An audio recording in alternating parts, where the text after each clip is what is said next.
وہ ہے کہ اگر عورت کے مینسز شروع ہو جائیں، یعنی وہ پیریڈ شروع ہو جائیں، تو کیا اس کا روزہ ٹوٹ جائے گا؟ جی، اس کا روزہ ٹوٹ جائے گا۔ اس کی وجہ یہ ہے کہ بخاری مسلم میں حدیث ہے، عائشہ سلام اللہ علیہا کہتی ہیں کہ نبی علیہ السلام ہمیں حالت حیض میں چھوڑے ہوئے جو روزے ہیں ان کی قضاء کا بعد میں حکم دیتے تھے، اور نمازوں کی قضاء کا حکم نہیں دیتے تھے۔ یعنی پیریڈز میں جو نمازیں چھوٹتی ہیں وہ ظاہر مشکل کام ہے، پھر وہ 35 نمازیں بن جائیں گی، وہ اللہ تعالیٰ نے عورتوں سے معاف کر دی ہیں، لیکن روزوں کی معافی نہیں ہے، وہ آپ نے بعد میں قضاء دینی ہے۔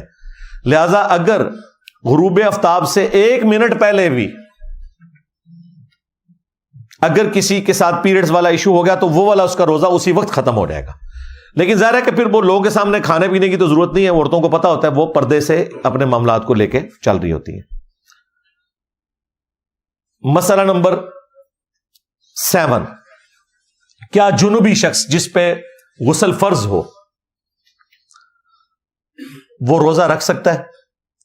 بالکل رکھ سکتا ہے۔ بخاری اور مسلم دونوں میں حدیث ہے، اما عائشہ سلام اللہ علیہا کہتی ہیں کہ نبی علیہ السلام حالت جنابت میں ہوتے تھے، احتلام کی وجہ سے نہیں، کسی اور وجہ سے، وہ انہوں نے پردے میں بات کی میاں بیوی کے تعلق کے پوائنٹ آف ویو سے، تو نبی علیہ السلام روزہ رکھ لیا کرتے تھے اور پھر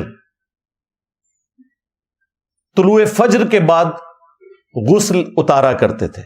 یعنی آپ اگر اٹھے ہیں سپوز 4:45 بجے اور آپ کو پتا ہے 5:10 پہ ختم ساری ہے، اگر میں غسل کرنے گیا تو میری ساری رہ جائے گی، تو کوئی ضرورت نہیں غسل کرنے کی، تسلی سے سحری کریں، اس کے بعد آپ غسل اتاریں۔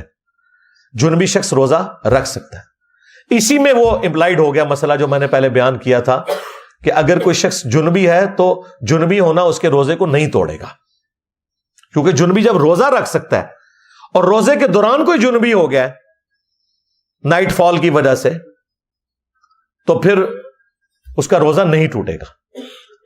البتہ اگر کوئی جان بوجھ کے ایسا معاملہ کرتا ہے، خواہ وہ ازدواجی تعلق کا ہو یا کوئی انفیئر مینز کو یوز کرے، میں وہ انورٹڈ کامز میں ایک ذرا پردے میں گفتگو کر رہا ہوں، دونوں صورتوں میں اس کا روزہ پھر چلا جائے گا، سیدھی سی بات ہے۔ مسئلہ نمبر 8، روزہ کن کاموں سے ٹوٹتا ہے؟ یہ تو کچھ ہم نے ڈسکس کر لیے، انہیں سم اپ کر لیں۔ نمبر 1، جان بوجھ کر کھانے پینے سے روزہ ٹوٹ جائے گا۔ نمبر 2، جان بوجھ کر میاں بیوی کا تعلق قائم کرنا، وہ روزہ توڑ دے گا۔ اور نمبر 3، وہ اسپیسیفکلی عورتوں کے لیے ہے کہ جب ان کے پیریڈ شروع ہوں گے آٹومیٹکلی ان کا وہ روزہ ٹوٹ جائے گا، لیکن وہ روزہ بعد میں قضا کریں گے، یہ وہ گناہ والے زمرے میں نہیں آئے گا۔ اور نمبر 4،